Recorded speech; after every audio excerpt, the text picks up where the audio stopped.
Hello दोस्तों, ये new model का एक प्लेट आया है स्विच बोर्ड। आपने कभी लगाया है तो बताना कमेंट करके।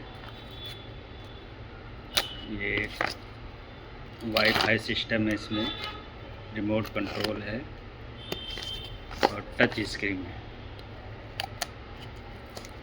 खोल के दिखाता हूँ।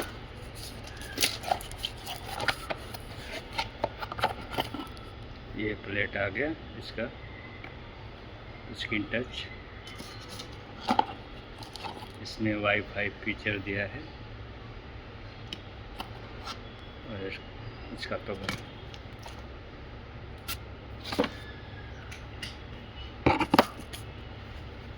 मैं इसका कनेक्शन करके पहले का रेडी रखा हूँ। ये देखिए,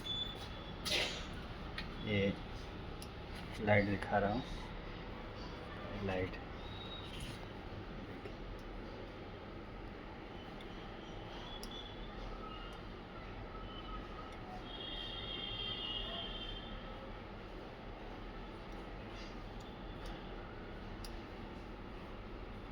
टच स्क्रीन।